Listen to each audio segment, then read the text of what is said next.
Bab 186, apa yang terjadi padanya? Nama, bangkitnya dataran hitam penulis.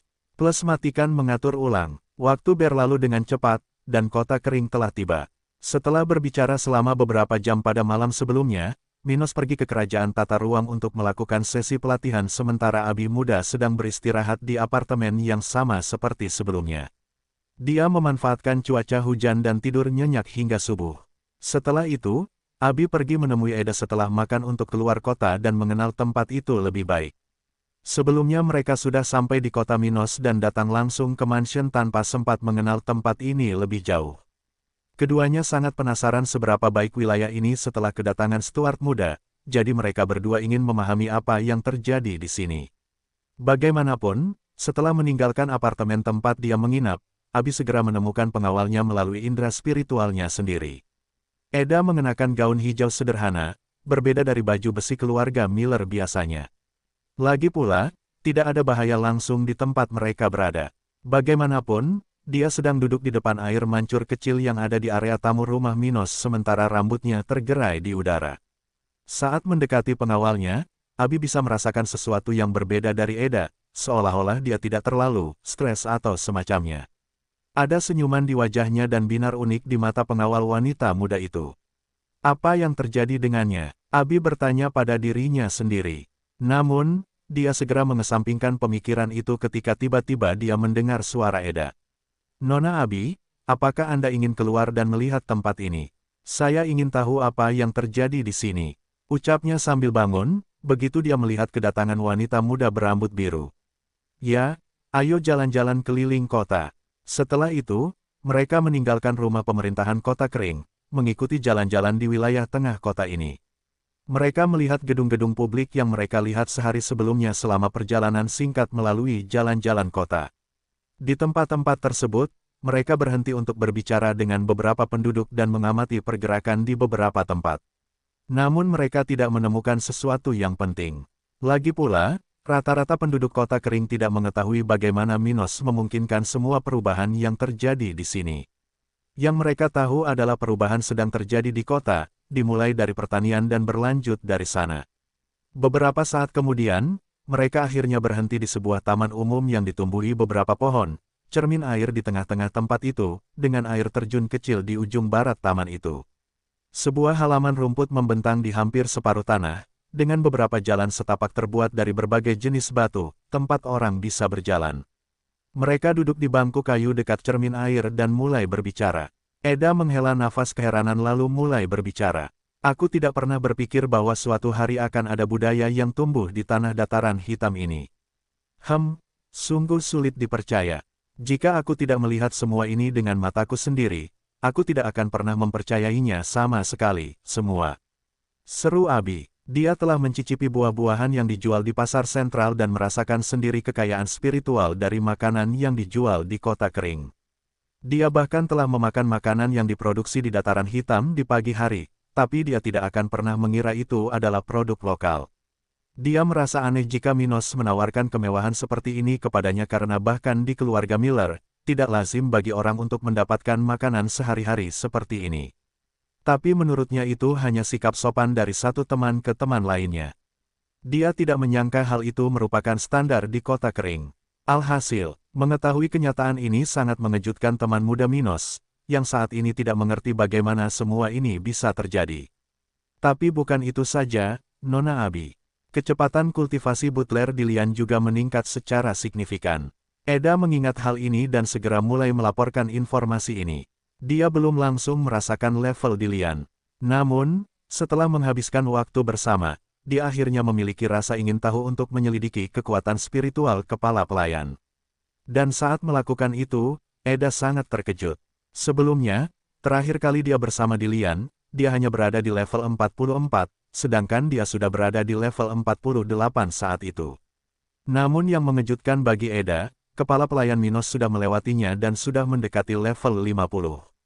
Kecepatan kultivasi ini sangat luar biasa bahkan bagi anggota keluarga kaya di utara benua tengah. Namun, hanya untuk satu bawahan, seperti halnya di Lian, ini adalah kecepatan yang konyol. Dengan sumber daya yang sangat sedikit, teknik tingkat rendah, dan tanggung jawab yang begitu banyak, bawahan keluarga besar, seperti Eda, akan lebih sulit mencapai tahap ke-6 dalam kultivasi, Raja Spiritual. Abi lalu bertanya dengan heran. Apakah kepala pelayan Dilian juga meningkatkan kecepatan kultivasinya? Dia tidak tahu tentang tingkat kultivasi Dilian sebelumnya, jadi dia tidak menyadarinya sebelumnya. Karena itu, Abi semakin terkejut. Apakah kecepatan Minos tidak hanya meningkat tetapi juga bawahannya? Dia memikirkannya sejenak, sampai pada kesimpulan berikut. Saya pikir mereka pasti mendapatkan teknik budidaya tingkat perak. Apakah itu mungkin? Eda bertanya tidak percaya. Hal seperti itu sangat berharga, dan bahkan keluarga kaya yang datang bersama Abi tidak mampu memiliki lebih dari satu teknik tingkat perak ini. Namun tampaknya hal tersebut tidak berlaku bagi Minos. Dan sesaat, Eda merasa iri pada Dilian. Betapa beruntungnya dia. Dia memikirkannya sebentar. Abi kemudian mulai berbicara dengan serius. Eda, kamu tidak boleh membicarakan tempat ini atau apapun yang berhubungan dengan Minos kepada siapapun, oke? Kenapa begitu, Nona Abi? Keluarga Miller pasti akan senang berbisnis dengan Minos muda. Tapi Minos tidak ingin hal itu terjadi, setidaknya untuk saat ini. Ucapnya sambil melihat ke arah di mana beberapa anak sedang bermain dan berlarian di taman tempat mereka berada. Kita akan berada di sini untuk sementara waktu, jadi sebaiknya kita kirim kabar pada keluargaku bahwa aku akan mengikuti pelatihan selama beberapa bulan ke depan. Tapi jangan menyebut apapun tentang tempat ini atau tentang Minos, ya kan? Memahami. Eda lalu mengangguk setuju dan berkata, baiklah, Nona Abi. Saya akan mengirimkan pesan bahwa Anda akan berlatih saat kita melakukan perjalanan melalui Kerajaan Ombak selama beberapa bulan ke depan. Ini akan berhasil. Dia setuju dengan kepuasan. Abi awalnya tidak berencana berlama-lama di kota kering, mungkin hanya beberapa minggu. Namun setelah melihat perbaikan yang dialami tempat ini dan misteri pencapaian Minos, dia kini sangat tertarik untuk tinggal lebih lama. Namun tidak hanya itu, ada beberapa layanan di kota kering saat ini yang dapat sedikit meningkatkan masa tinggalnya di tempat ini sementara dia dapat mengetahui lebih banyak tentang teman lamanya. Dan meskipun kota ini masih tertinggal jauh dari tempat asalnya, tidak terlalu merugikan baginya untuk tinggal di sini lebih lama dari biasanya. Sebagai seorang wanita muda dari keluarga kaya, Abi memiliki banyak kristal dan teknik yang bagus, yang memungkinkannya memiliki gaya hidup yang nyaman, bahkan di dataran hitam ini. Jika dia membutuhkan sesuatu, dia cukup membelinya di toko keluarga Cohen. Abi juga seorang gadis yang suka berkumpul dengan teman-temannya, pergi makan malam, dan hal-hal semacam itu. Jadi, tinggal di tempat bersama teman lama seperti Minos sepertinya cukup menyenangkan baginya. Dia belum berada pada titik kultivasi di mana dia bisa terus berlatih dalam waktu lama tanpa henti. Karena itu, dia suka menikmati waktu luangnya dengan sebaik-baiknya, bersenang-senang bersama seorang teman. Tapi sejak Mona pergi ke Flaming Empire, Abi kehilangan teman terdekatnya, yang diajak bersenang-senang. Mari kita lihat bidang kebudayaan ini.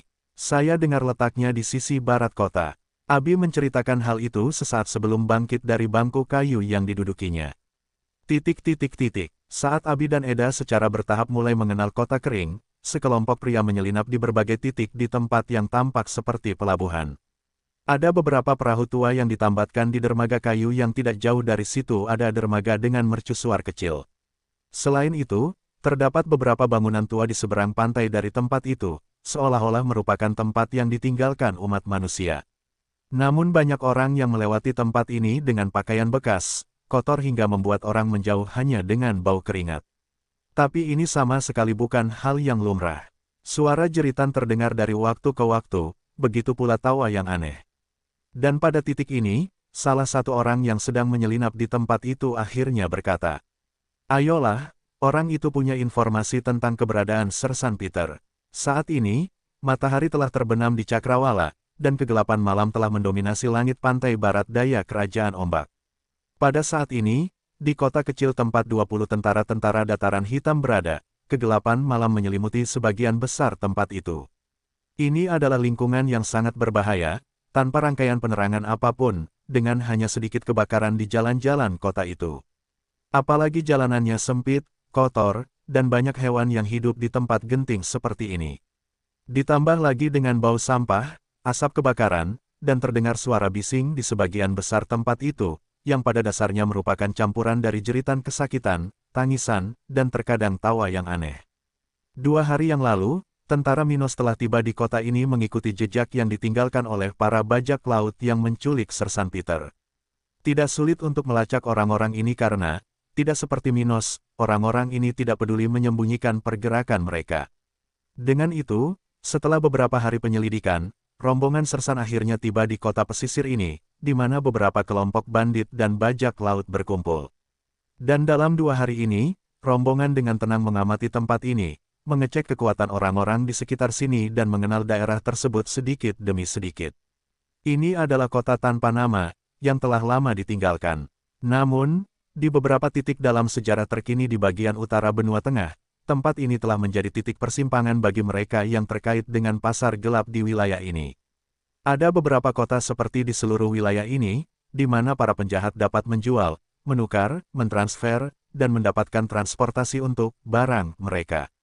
Bagaimanapun, tidak butuh waktu lama sampai para prajurit yang datang dari kota kering akhirnya mendapatkan jejak yang ditinggalkan oleh para bajak laut yang menculik Peter itu. Mereka telah menemukan satu orang yang mengetahui geng bajak laut di kota ini, dan saat ini mereka sedang bersiap untuk bertemu orang ini. Para prajurit sempat menyelinap selama beberapa jam di pesisir pantai kota kecil ini sambil menunggu saat yang tepat untuk menyergap mangsanya. Kelompok tersebut tidak bisa begitu saja bertindak tergesa-gesa karena jumlah marginal pada budidaya tahap 5 di tempat ini bukanlah sesuatu yang bisa mereka tangani sendiri. Oleh karena itu, setelah mengetahui bahwa orang tersebut dapat memperoleh informasi penting tentang keberadaan Peter, kelompok yang berasal dari dataran hitam mulai mempersiapkan diri untuk bertindak tegas, menyerang dengan cepat dan diam-diam. Saat ini, ketika 20 tentara sedang bersembunyi di kegelapan pelabuhan, seorang pria sedang berjalan di sepanjang pantai, membawa botol di tangan kirinya, hanya mengenakan celana pendek. Ketika mereka melihat ini, salah satu tentara tiba-tiba memberi isyarat, sementara seseorang berkata dengan suara rendah, "Ayo, kita bertindak cepat. Kita tinggalkan interogasinya nanti." Setelah itu dikatakan, separuh kelompok berdiri di tempat yang sama, sambil melihat sekeliling, memastikan tidak ada orang lain di tempat ini. Di sisi lain, separuh lainnya maju secara diam-diam melalui pelabuhan itu, secara bertahap mendekati target mereka. Pria yang dimaksud ini berada di level 45 dan tampaknya merupakan salah satu dari sedikit penduduk tetap kota tanpa nama ini. Mungkin itu sebabnya dia berani berjalan sendirian, bahkan di tempat yang penuh dengan orang-orang buangan, seperti yang terjadi di kota ini. Tapi meskipun dia kuat menurut standar tempat ini, tentara Minos yakin bisa mengalahkannya. Tidak seperti orang-orang yang paling banyak memiliki teknik tingkat biru, seperti halnya bandit dan bajak laut kecil, bawahan Stuart muda memiliki akses ke teknik tingkat hitam. Hal seperti itu hanya terlihat pada anggota keluarga bangsawan besar di bagian benua tengah ini. Dikombinasikan dengan teknik yang unggul, jumlah kelompok prajurit juga lebih banyak, jadi mereka memiliki peluang terbaik di sini. Bagaimanapun, kelompok tersebut secara bertahap berhasil mengepung target, ketika tiba-tiba pria itu berhenti di tengah pantai tersebut, merasa bahwa dia sedang disergap. "Oh, siapa kamu?" Dia tiba-tiba melihat ke salah satu siluet di kegelapan tempat itu sementara dia memasang ekspresi ketertarikan di wajahnya. Sebagai seseorang di level 45, tidak banyak orang di kota ini yang bisa menantangnya. Dan ketika dia menyadari bahwa sekelompok 10 orang, yang hanya berada di level 42, berkumpul di sekelilingnya, membuat pria ini sangat penasaran dengan asal-muasal individu tersebut.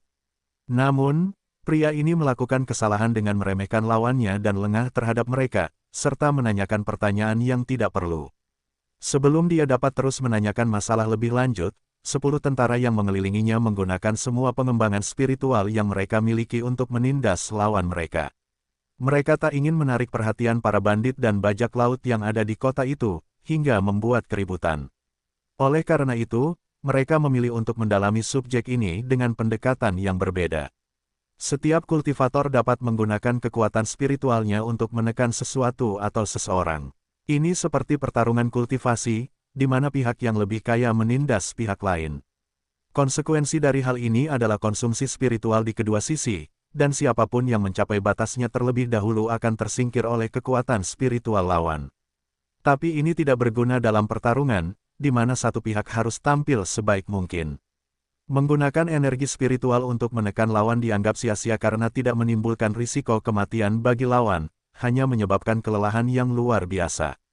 Bagaimanapun, pada saat itu, 10 kultivator level 42 mencurahkan seluruh energi mereka untuk menekan target mereka, menciptakan apa yang tampak seperti sepasang tangan berwarna-warni yang melayang di atas pria itu, membuatnya tampak seperti berada di bawah pengaruh gravitasi yang jauh lebih tinggi daripada pria itu biasa. Setelah merasakan hal ini, pria itu segera memahami apa yang terjadi dan menggunakan kultivasinya sendiri untuk melawan lawan.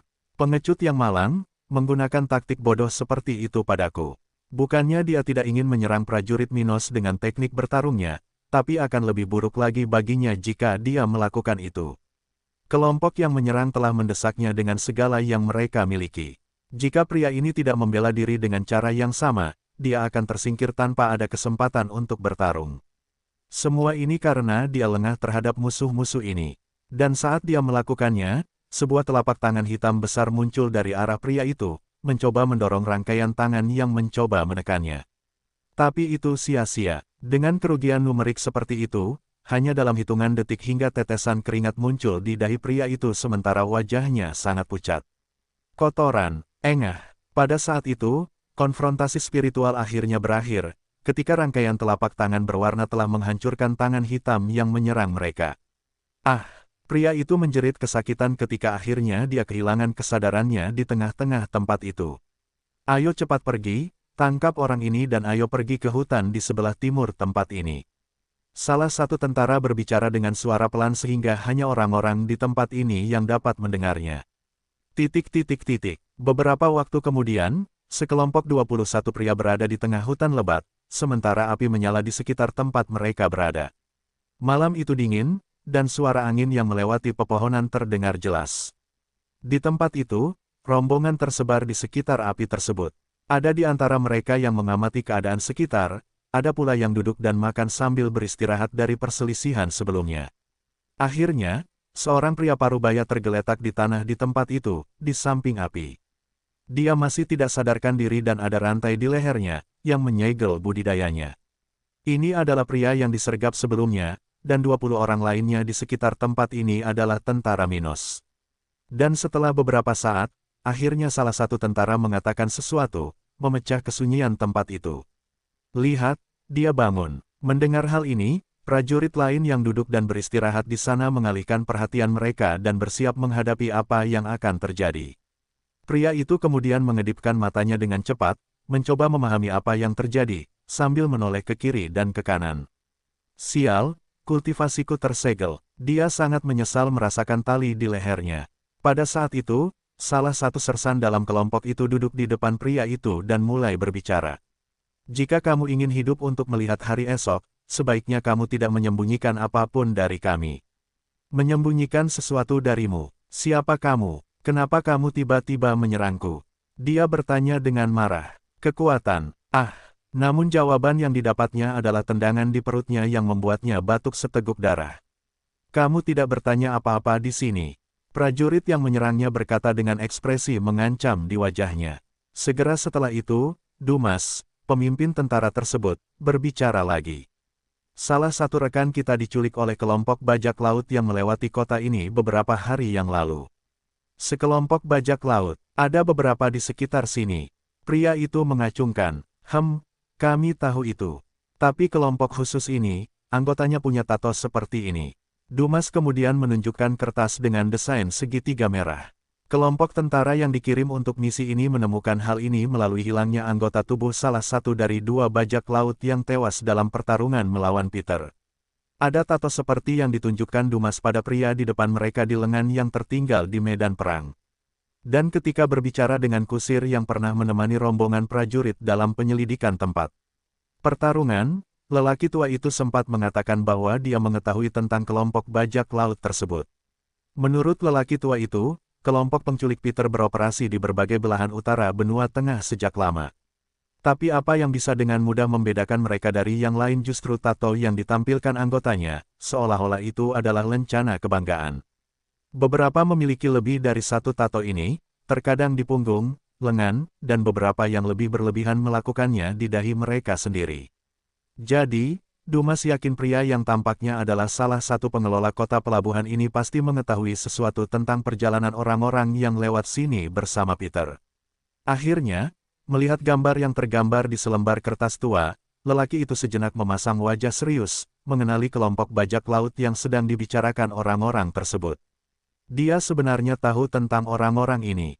Lagi pula, dia sangat membenci mereka. Bahkan bagi para preman, kekacauan total tidak baik bagi bisnis dan kehidupan sehari-hari mereka. Dan pria ini, sebagai salah satu manajer lokal, tidak mau harus selalu menyelesaikan masalah, karena orang-orang berdarah panas, yang menimbulkan masalah jika ada kesalahpahaman sekecil apapun. Dan bajak laut dari kelompok yang dimaksud, ya, mereka bisa dianggap paling sombong dalam bisnis ini. Meski kelompok bajak laut dari utara benua tengah ini hanya merupakan cabang dari kelompok aslinya, namun para anggotanya tetap sangat bangga menjadi bagian dari organisasi dari salah satu tempat terkuat di benua tengah. Itu membuat mereka merasa tak terkalahkan, bahwa tidak ada yang salah bagi mereka. Dan sebagai hasilnya, para bandit biasa yang ingin hidup dengan ketertiban minimum, seperti yang terjadi pada pria yang diculik oleh tentara Minos, harus menanggung sikap tak terkendali dari para bajak laut itu. Setelah berpikir beberapa saat, pria di lantai hutan gelap itu tiba-tiba tertawa dan kemudian mulai berbicara. Hahaha, jadi apakah itu salah satu hama yang kamu bicarakan? Jangan khawatir, aku akan memberitahumu semua yang aku tahu. 2 minggu lalu, kelompok yang Anda ikuti ini tiba di kota tempat kami berada. Tetapi kelompok itu belum lengkap. 2 perompak yang biasanya bepergian bersama mereka tidak ikut dalam kelompok itu. Kata laki-laki itu sambil duduk di lantai tempat itu, kadang memandangi api, kadang memperhatikan sersan Dumas yang ada di dekatnya. Apa yang mereka lakukan di sekitar sini? Prajurit lain bertanya dengan ragu. Mereka mengumpulkan tawanan dan mengangkutnya ke kapal mereka, yang berlabuh di kota ini. Namun, setelah mereka tiba 2 minggu lalu, mereka akhirnya menyelesaikan semua ruang di kapal dan kemudian tidak lagi berkeliaran. Dan kemana mereka pergi? Tahukah kamu? Tanya Dumas. Dia lalu menjawab dengan tulus. Hehehe, aku tidak bisa mengatakan di mana mereka berada saat ini, tapi aku tahu mereka pergi ke pasar gelap di kerajaan Cromwell. Mengapa menurutmu begitu? Karena kamu memberitahuku. Kerajaan Cromwell melakukan banyak transaksi dengan bajak laut dan bandit dari pasar gelap, yang biasanya berada di pesisir wilayah ini. Dan perdagangan budak adalah salah satu kegiatan utama di tempat-tempat itu. Kerajaan Cromwell memiliki beberapa keluarga yang bersedia membeli tawanan di pasar budak. Kegiatan komersial utama negara bagian ini adalah pertanian, salah satu daerah yang paling berpotensi terjadinya kerja paksa. Tidak sulit mengajak para tawanan untuk bercocok tanam. Lagi pula, hal itu tidak membutuhkan banyak pengetahuan, atau dasar yang baik untuk berkultivasi. Dengan itu, para budak bisa dikendalikan dengan hampir sempurna, tanpa ada peluang untuk melarikan diri, karena mereka biasanya jauh lebih lemah daripada pemilik mereka. Sama seperti mereka adalah tenaga kerja murah. Dengan itu, kerajaan Cromwell akhirnya mengikuti jalur pembangunan melalui perbudakan ribuan orang sepanjang sejarahnya. Namun, dalam sejarah terkini, perbudakan tidak terlalu mengkhawatirkan karena tidak ada konflik regional yang signifikan di wilayah benua tengah ini. Pokoknya, setelah mendengar jawaban pria itu, Dumas berhenti sejenak untuk berpikir sambil memejamkan mata dan merasakan semilir angin malam. Yah, sekarang, para penjahat ini seharusnya sudah hampir berada di pasar budak di kerajaan Cromwell. Dia kemudian bertanya dengan ekspresi muram. Dan apa yang terjadi pada para tawanan dengan bakat hitam itu? Bakat hitam? Iya, mereka dijual langsung ke keluarga besar bangsawan setempat. Setelah itu, apapun bisa terjadi. Terkadang salah satu dari tawanan berbakat ini akhirnya menjadi daya tarik bagi para bangsawan, berjuang untuk hidup mereka di arena, sebagai bentuk hiburan, atau bahkan menjadi kuali manusia, ada banyak kemungkinan. Mendengar ini, ke-20 tentara itu memandang pria berwajah aneh itu, memikirkan apa yang baru saja dia katakan. Membalikkan kuali manusia adalah istilah yang digunakan untuk individu yang digunakan oleh kultivator ganda, yang basis kultivasinya perlahan-lahan disedot dan diubah menjadi kekuatan spiritual bagi kultivator ganda. Di dunia spiritual, praktik kultivasi ganda tidak disukai. Ini berfokus pada mencuri energi spiritual pihak lain saat berhubungan melalui teknik kultivasi yang berfokus pada aspek ini. Oleh karena itu, keluarga bangsawan yang fokus pada praktik semacam ini seringkali menggunakan budak atau tawanan berbakat untuk melakukan hal ini. Pertama, para korban dipaksa meminum pil dan obat-obatan spiritual, sehingga meningkatkan budidaya mereka dengan cepat, jika mereka jauh lebih lemah daripada petani ganda yang membelinya. Terakhir, mereka akhirnya akan digunakan untuk memperkuat anggota keluarga kultivator ganda sampai semua budidaya mereka tersedot. Sungguh hal yang mengerikan. Salah satu tentara bergumam pelan. Ada juga kemungkinan mereka akan menggunakan temanmu untuk bereproduksi dengan budak lain.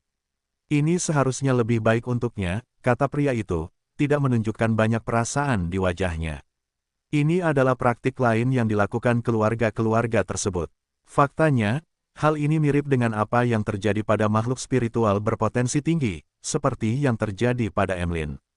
Beberapa keluarga bangsawan menculik pasangan makhluk spiritual dan menunggu sampai keturunannya lahir. Setelah itu, mereka akan membunuh orang tuanya dan membesarkan bayi yang baru lahir, membuatnya percaya bahwa dia tidak pernah memiliki keluarga sebelumnya. Hal yang sama terjadi pada budak berbakat. Laki-laki dan perempuan yang ditawan dibius dengan stimulan dan akhirnya berkembang biak. Dan dengan melakukan hal tersebut dalam jangka waktu tertentu, besar kemungkinan akan terjadi kehamilan. Dan dengan ini, orang tuanya akan dibunuh, sementara anak-anak akan dibesarkan dalam keluarga-keluarga itu, tanpa mengetahui apapun tentang apa yang telah terjadi. Dengan itu, baik makhluk spiritual, maupun manusia, ketika diciptakan oleh keluarga-keluarga ini, akan sepenuhnya menjadi manusia, setia kepada mereka dan jauh lebih berharga daripada budak atau binatang cerdas yang bisa memberontak. Tahukah kamu keluarga bangsawan mana yang biasanya terlibat dalam perbudakan? Tidak juga, tapi aku tahu bahwa keluarga Reid dari Kerajaan Ombak, yang merupakan salah satu keluarga budak di wilayah kita, memiliki ikatan yang kuat dengan keluarga Chambers di Kerajaan Cromwell. Jadi, aku percaya bahwa keluarga Chambers pastilah terlibat dalam hal ini juga. Setelah mengatakan ini, Dumas menjauh dari pria itu dan bertemu dengan prajurit tentara dataran hitam lainnya untuk mendiskusikan masalah tersebut. Jadi, apa yang harus kita lakukan selanjutnya, bos? Bisakah kita mempercayai pria ini? Salah satu sersan bertanya. Namun, sebelum Dumas dapat mengatakan apapun, orang lain dalam kelompok tersebut mengambil inisiatif dan berkata, Chief Dumas, saya yakin pria itu mengatakan yang sebenarnya. Saya menggunakan kemampuan bawaan saya, Soul Noises, sepanjang waktu, tapi saya tidak merasakan niat buruk apapun darinya. Prajurit yang telah berbicara ini memiliki kemampuan tipe pendukung bawaan yang dapat memeriksa variasi yang dapat terjadi dalam jiwa seseorang. Oh, ya, itu bagus. Dumas kemudian melanjutkan, kita akan mulai dengan mengirim 4 tentara kembali ke markas untuk memberitahu Tuan Muda. Pada saat yang sama, kita semua akan melakukan perjalanan ke Kerajaan Cromwell, menuju pasar gelap di pantai negara bagian itu. Dumas ingin mulai melacak keberadaan Peter di tempat itu sesegera mungkin, karena dia tidak ingin mengambil terlalu banyak risiko jika pemuda itu akan diubah menjadi kuali sebelum mereka bisa menyelamatkannya. Adapun pria yang kita culik ini, kita akan menjatuhkannya dan menurunkannya di salah satu kota yang kita lewati agar dia tidak bisa melacak kita. Dia menyelesaikannya sambil melihat ke samping pada pria itu. Meski seorang penjahat, orang itu tidak melakukan apapun terhadap mereka dan bahkan menanggapinya dengan sukarela. Jadi, Dumas tidak ingin membunuh seseorang tanpa alasan yang jelas, karena kecil kemungkinan orang ini akan menimbulkan masalah di dataran hitam. Sementara sebagian besar pasukan Minos sedang melakukan perjalanan ke selatan dari tempat mereka berada menuju pantai Kerajaan Cromwell, 4 anggota rombongan lainnya sudah kembali ke Kota Kering. Mereka akan menyampaikan informasi yang telah mereka kumpulkan sejauh ini, sehingga Minos dapat mengambil keputusan. Sementara itu, di wilayah tertentu Kerajaan Ombak, dekat ibu kota negara bagian ini, terdapat kota metropolitan besar yang hampir sama cemerlangnya dengan ibu kota yang pernah dilalui Minos selama turnamen spiritual.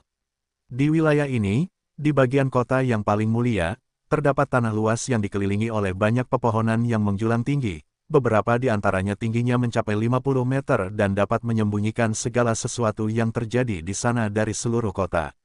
Ini adalah tempat dengan banyak orang, bangunan dengan gaya berbeda, dan halaman dengan gambar simbol penting, tampak seperti rusa. Bagaimanapun, pada suatu saat di properti ini, Seorang wanita setengah telanjang sedang berbaring di samping kolam renang besar dengan punggung menghadap ke bawah. Pada saat yang sama, bokongnya yang gagah terlihat kepada dunia seolah-olah itu adalah karya seni yang sempurna.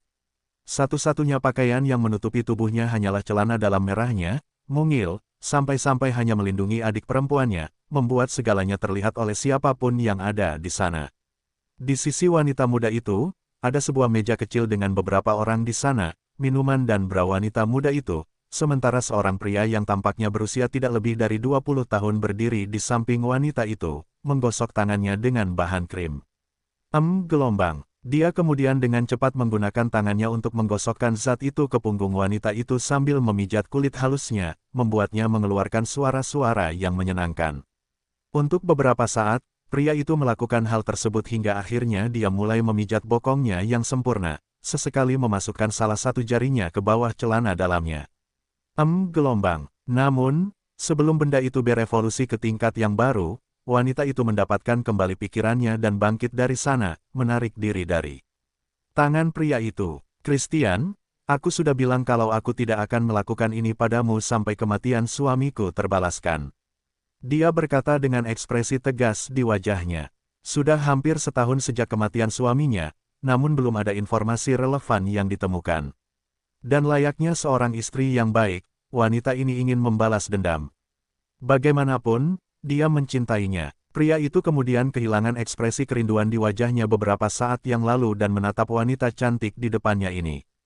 Misty, apa menurutmu aku tidak mau membalas kematian kakakku?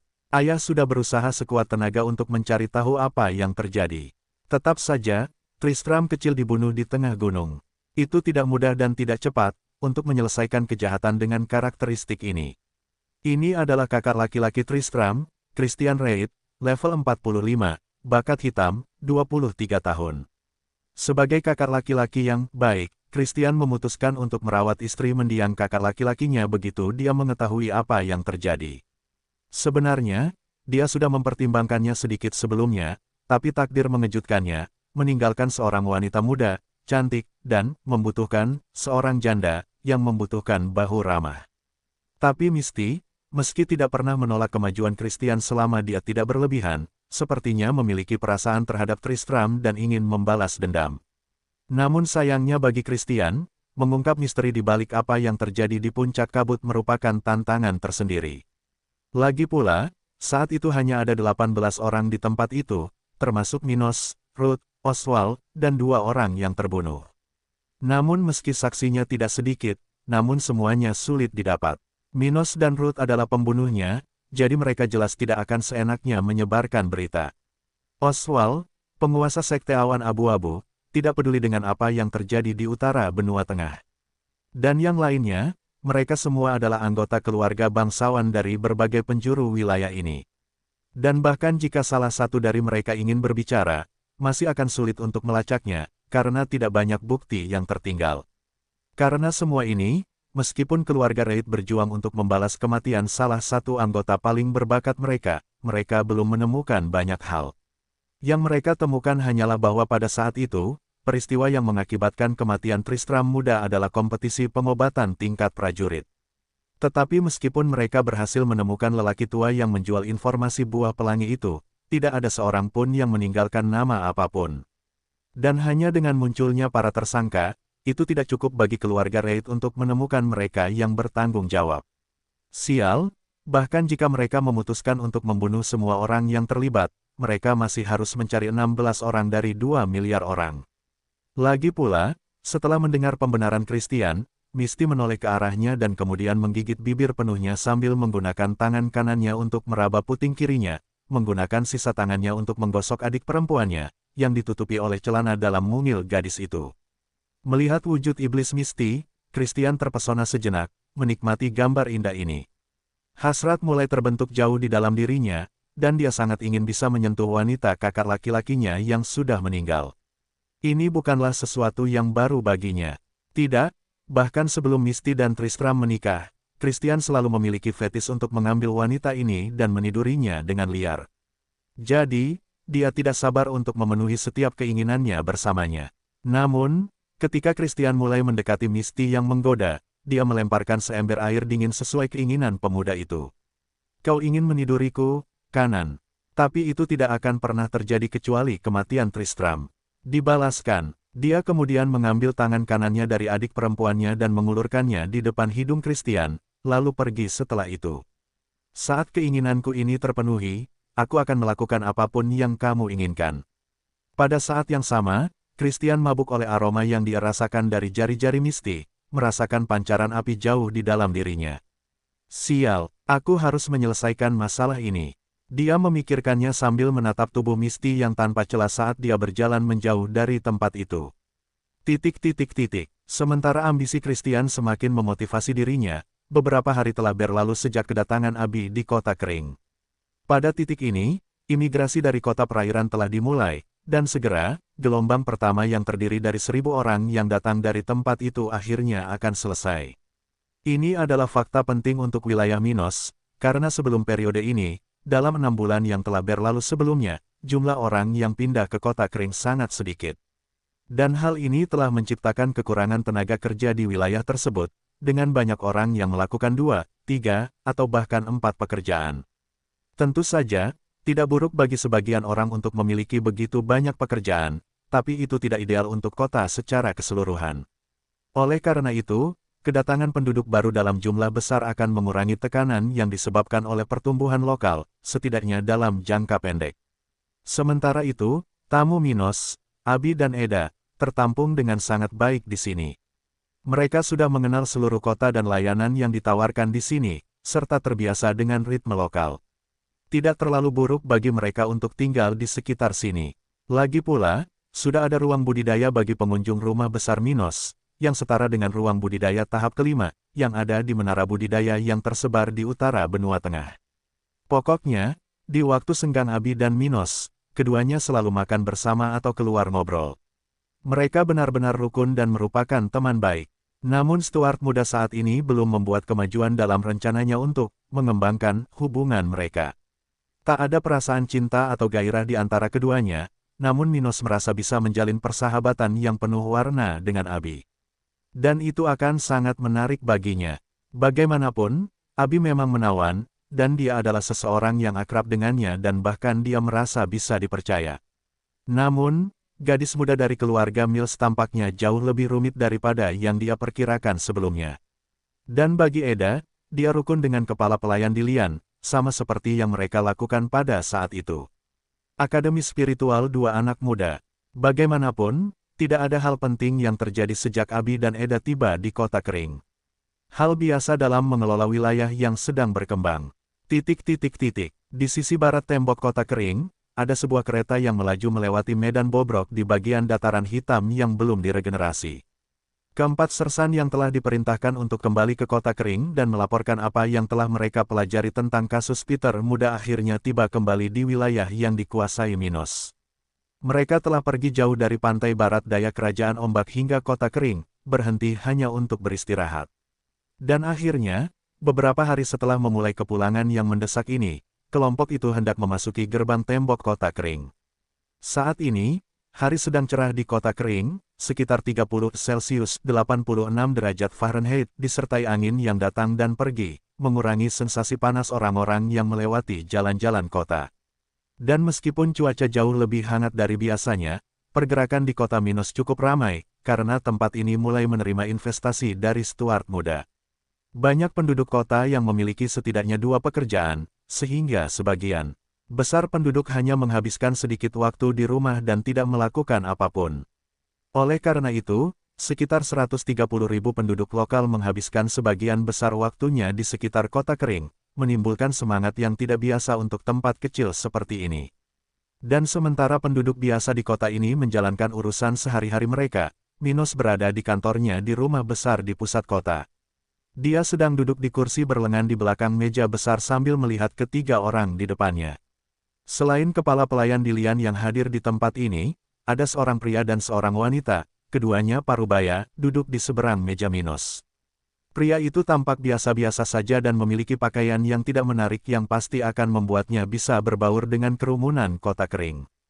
Sedangkan bagi wanita, meskipun kecantikannya biasa-biasa saja, ia tetap memiliki rasa kebangsawanan, bukan hanya karena gaun sutra abu-abu yang dikenakannya tetapi juga karena cara ia membawa diri. Bagaimanapun, keduanya bekerja sama dalam pembangunan gedung baru di Kota Kering. Laki-laki merupakan ketua kelompok tukang yang akan mengembangkan bangunan tersebut, sedangkan perempuan adalah perancang yang bertanggung jawab atas proyek tersebut. Atas permintaan Ellen, wanita ini datang dari Pulau Batu untuk mengembangkan gedung-gedung publik di Kota Kering. Dia telah tinggal di lokasi ini selama hampir 4 bulan dan telah berpartisipasi dalam beberapa proyek lokal. Saat ini, Dilian yang sedang duduk di kursi di samping kedua orang itu tiba-tiba berkata, "Nona Judy, bagaimana perkembangan menara Kota Kering? Sejauh ini, saya sudah mempersiapkan sekitar 50% proyeknya, namun saya masih membutuhkan 2 bulan lagi untuk menyelesaikannya. Ini pekerjaan yang ekstensif dan membutuhkan banyak waktu perencanaan." Dia menjawab tanpa menunjukkan perubahan apapun dalam ketenangannya. Bangunan yang dibicarakan Dilian adalah konstruksi yang diperlukan untuk menampung serangkaian pertahanan di Kota Kering. Namun, untuk jenis area ini, tidak cukup hanya dengan mengoperasikannya saja. Tidak, susunan pertahanan perlu memiliki struktur pendukung agar bisa bertindak. Oleh karena itu, perlu dibangun menara di tengah-tengah kawasan lindung dan beberapa bagian lain dalam batas kemampuan susunannya. Hanya dengan itu, benda spiritual jenis ini bisa bekerja dengan benar. Dan justru karena semua persyaratan tersebut, maka perlu adanya suatu desain untuk perencanaan bangunan jenis ini. Tepat setelah dia berbicara, Minos mengangguk, berkata, "Yah, tidak perlu terburu-buru untuk saat ini. Kami masih belum memiliki semua kristal untuk membeli susunan pertahanan ini. Lagi pula, Tuan Randall, setelah proyeknya siap, berapa lama waktu yang dibutuhkan untuk membangun menara ini?" Petik 2. 2 tahun, Tuan Muda. Bahkan jika kita menambah tenaga kerja yang ditawarkan di kota, tenggat waktu ini tidak boleh berubah. Ada banyak bagian dalam pembangunan menara ini, yang perlu dilakukan sedikit demi sedikit agar strukturnya dapat berfungsi. Ucapnya sambil menggaruk janggut hitamnya. 2 tahun sudah cukup. Padahal, 2 tahun bukanlah waktu yang lama bagi Kota Kering untuk mendapatkan perlindungan. Lagi pula, rangkaian pelindung, seperti yang ingin dibeli oleh Stuart Muda, berharga 40 juta kristal spiritual tingkat rendah. Karena harga ini, mengingat biaya operasional Kota Kering, akan memakan waktu lama sebelum pasukan Minos mampu membayar biaya tersebut sekaligus. Waktu berlalu, dan kelompok tersebut mengobrol tentang berbagai topik lain ketika Dilian akhirnya menanyakan sesuatu yang menarik minatnya. Untuk menyelesaikannya, aku ingin tahu bagaimana kabarnya." Namun, saat dia berbicara, Sekretaris Mia bergegas masuk ke dalam ruangan, membuat Dilian berhenti. Berbicara bahkan sebelum dia menyelesaikan pertanyaannya. Dia kemudian berlari ke sisi Minos dan berkata dengan suara rendah, "Tuan Muda, 4 dari 20 sersan, yang keluar untuk menyelidiki penculikan Sersan Peter, berada di luar ruangan, menunggu untuk melaporkan temuan mereka kepada Anda." Mendengar ini, Minos mengerutkan kening, menyadari mengapa Mia tampak begitu gelisah saat dia masuk ke kantornya. Dia kemudian berkata, Nona Judy, Tuan Randall, mari kita selesaikan pembicaraan ini lain kali. Maaf, tapi saya harus mengurus masalah lain sekarang. Haha, tidak masalah, Tuan Muda, kami siap membantu Anda. Jawab Randall, segera bangkit dan mengucapkan selamat tinggal kepada kelompok itu. Adapun wanita yang berperilaku mulia itu, dia juga segera meninggalkan kantor Minos, segera setelah mengucapkan selamat tinggal dengan sopan. Dilian lalu bertanya penasaran sambil menatap Mia. Apa yang telah terjadi? Tapi bukannya mengatakan sesuatu, Minos sendiri yang turun tangan. "Mia, suruh mereka datang ke sini." Dia kemudian melihat ke arah Dilian dan berkata, pada saat yang sama, bahwa sekretaris akan meninggalkan tempat itu. "Kakek Dilian, sepertinya kita akan mendapat kabar dari Peter." "Oh, bagus sekali. Pasukan kita tidak bisa kehilangan talenta muda seperti dia." Dan tidak lama kemudian keempat pria yang kembali ke Kota Kering, setelah melakukan penyelidikan selama berminggu-minggu, memasuki tempat itu. Segera, mereka menyapa Minos dan Dilian saat mereka berdiri di hadapan meja Stuart Muda. Minos lalu berkata, "Salah satu dari kalian, ceritakan padaku apa yang terjadi." Mendengar ini, pria yang tampaknya paling tua di kelompok itu maju selangkah dan kemudian mulai berbicara. "Tuan Muda, setelah kita meninggalkan Kota Kering, lebih dari sebulan yang lalu, Pria itu kemudian mulai melaporkan semua yang terjadi sejak kelompok mereka meninggalkan kota kering. Dia berbicara tentang lokasi pertarungan, di mana Peter membunuh 2 bajak laut dan akhirnya diculik. Jelas sekali, prajurit itu berbicara tentang tato di lengan yang ditinggalkan oleh salah satu bajak laut, yang persis sama dengan simbol yang digambarkan Emlyn kepada Minos. Bajak laut ini lagi, dia memikirkannya segera setelah mendengar informasi tersebut. Namun Minos tidak menyela pidato sersan itu dan terus mendengarkan laporannya. Dan tidak lama kemudian, pria itu akhirnya bercerita tentang kejadian terkini, yang terjadi di sekitar kota tepi pantai itu, jalur bajak laut dan bandit di wilayah tersebut. Jadi, Peter dibawa ke kerajaan Cromwell ya? Ya, Tuan Muda. Menurut orang yang kami interogasi, kelompok itu pergi ke pasar gelap kerajaan Cromwell, yang berada di pantai barat laut tempat itu. Prajurit itu membenarkannya. Ah, sungguh memalukan bagi Peter. Dillian akhirnya mengatakan sesuatu, menyesali apa yang mungkin terjadi pada Peter selama ini. Entah apa yang telah dialami Peter. Sebagai seorang budak, kemungkinan besar, dia dipukuli setiap hari, memakan sisa makanan para bajak laut, dan hidup dalam kondisi yang merendahkan martabat. Tentu saja, jika dia belum melakukannya, telah terjual. Jika itu yang terjadi, maka situasinya bisa menjadi lebih berbahaya. Meskipun hidup di penangkaran di kapal budak sangat sulit, setidaknya ada jaminan bahwa mereka akan hidup untuk hari esok. Lagi pula, budak yang mati tidak ada nilainya bagi para bajak laut itu. Namun, setelah dijual, tidak ada jaminan kelangsungan hidup. Seorang tawanan bisa dibunuh pada hari yang sama saat mereka dibeli, jika dia tidak beruntung dengan pembelinya, karena dia bisa hidup puluhan tahun jika dia beruntung. Siapa yang tahu jika beruntung, pasti ada yang lebih memilih mati. Setelah mendengar semua yang prajurit itu laporkan, Minos memasang ekspresi parah di wajahnya saat dia memikirkan apa yang harus dia lakukan selanjutnya. Jika aku mengirim kelompok ke kerajaan Cromwell, kekuatan itu tidak akan menjadi masalah kecuali raja spiritual terlibat. Tapi keputusan apapun yang mereka harus mendapat persetujuanku. Meskipun aku telah meneruskan banyak hal memberikan ide kepada para prajurit ini, melalui kelas geopolitik tentara, saya ragu mereka akan bertindak melawan keluarga bangsawan besar, tanpa perintah saya. Dalam hal ini, saya hanya harus melanjutkan misi penyelamatan ini. Selain itu, jika Raja Spiritual terlibat, bersamaku di sana, partai masih bisa bertarung dan menang. Dia tidak berkata apa-apa selama 1 menit penuh sambil menghitung dengan jarinya dan memikirkan apa yang harus dia lakukan. Dengan kekuatan Minos saat ini dan juga kemungkinan bagi Emlyn untuk membantunya kecuali seseorang di atas level 54 muncul, dia dan Rubah dapat menggabungkan kekuatan untuk menghadapi individu di bawah level tersebut. Oleh karena itu, Minos berpikir bahwa pergi bersama tentaranya adalah alternatif terbaik, yang bertujuan untuk meningkatkan tingkat keberhasilan misi dan mengurangi kemungkinan kerugian oleh tentara dataran hitam.